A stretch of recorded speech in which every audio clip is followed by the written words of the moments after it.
அன்பா தளபதி ஃபேன்ஸ் எல்லாத்துக்குமே வணக்கம். ஒரு 4 நாள் இந்த வீடியோ போடலை. அதுக்கப்புறம் வந்து இது ஜூலி பண்ணியிருக்க வேலைன்றது வந்து உனக்கு இது தேவைதான் அப்படின்ற மாதிரி தான் இருந்துட்டு இருக்கு. ஃபர்ஸ்ட் ஆஃப் ஆல் வந்து நான் பூத் ஏஜெண்டாக வந்து எலெக்ஷன்ஸில் இருந்தேன்.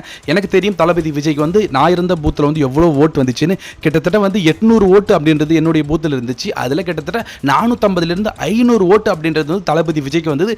நான் கூட வந்து ரூரல் ஏரியா தான், நான் வந்து சிட்டிலாம் கிடையாது. ஆனால் எனக்குமே வந்து இந்த அளவுக்கு வந்து தளபதிக்காக விழுந்திருக்கிறது வந்து நான் எதிர்பார்க்கவே கிடையாது. நான் கூட ஒரு 300 வரும் எதிர்பார்த்தேன் அதிகபட்சம். ஆனால் 450 500 போனதே தெரியும். தளபதி விஜய்க்கு வந்து தமிழ்நாடு முழுக்க, அதுவும் கிராமப்புறங்கள் வந்து எவ்வளவு மக்கள், அதுவும் பெண்கள் வந்து சாரையா ஓட் பண்ணியிருக்காங்க.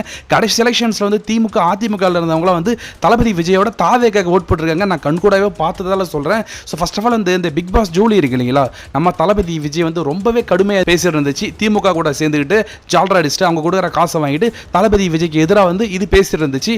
அதன் பிறகு வந்து நிறைய பேர் அப்பயே சொன்னாங்க, தளபதி ஃபேன்ஸ் நீ தேவலாம வந்து வாயை விட்டுட்டு இருக்க, எங்க அண்ணன் தளபதி விஜய் வந்து எலெக்ஷன் முடிஞ்ச பத்துக்கு சிஎம் ஆயிடுவாரு, அப்ப தெரியும் உனக்கு தளபதி விஜயோட பவர் என்னன்னு. ஏற்கனவே எங்க விஜய் அண்ணனை எதிர்த்தவங்க ஆளே காணும். சினிமாலையும் சரி மீரா முத்துன் அப்படின்ற ஒரு கேரக்டர் இருந்துச்சு. அது ஒன்ன மாதிரி தான் தளபதி விஜய் வந்து அன்வான்டா பேசி இருந்துச்சு. இன்னைக்கு இருக்கிற இடமே தெரியாம போயிடுச்சு. நீ தேவலாம வாயை விட்டு மாட்டிக்க போற அப்படின்னு வந்து தளபதி விஜய் ரசிகர்கள் எவ்வளவு எச்சரிக்கை வந்து பண்ணியிருந்தாங்க. இந்த ஒரு ஜூலியை அதை கேட்காம திமுக வந்து சொம்படிச்சு இருந்துச்சு. ஆனா இப்ப வந்துட்டு இருக்க ரிசல்ட், இப்ப வந்துட்டு இருக்க அந்த கருத்து கணிப்பு, இப்ப வந்து இருக்க விஷயம் என்னன்னா தளபதி விஜய் தான் வந்து தமிழ்நாட்டோட சிஎம் ஆக போறாரு. முதல் எலெக்ஷன்லேயே வந்து எம்ஜிஆருக்கு பிறகு வந்து தளபதி விஜய் தான் வந்து சிஎம் ஆக போறாரு அப்படின்ற மாதிரியான தகவல்கள் வந்துட்டு இருக்கு.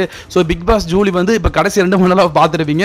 அந்த எலெக்ஷன் போயிட்டு வந்ததுக்கு பிறகு வந்து எந்த ஒரு போஸ்ட்டுமே போடலை. அது மட்டும் கிடையாது, அதனுடைய ஃப்ரெண்ட்ஸு, அதனுடைய தெரிஞ்ச சர்க்கிளில் வந்து விஜய் அண்ணா வந்து சிஎம் ஆயிடுவாரா, ஐயோ என்ன பண்ண போறாங்கன்னு தெரியல, நான் வேற அவரை கண்டபடி பேசி வச்சிருக்கேன், என் மேலே வந்து ஏற்கனவே பல கேஸ் அப்படின்றதெல்லாம் போயிட்டு இருக்கு, அதெல்லாம் வந்து நோண்டி எடுத்து ஏதாவது வேலை பார்த்து விட்டுருவாங்களா அப்படின்ட்டு வந்து இப்போ இந்த பிக் பாஸ் ஜூலி வந்து பயத்தில் இருந்துட்டு இருக்கிறதா வந்து எல்லாரும் வந்து சொல்லிட்டு இருக்காங்க.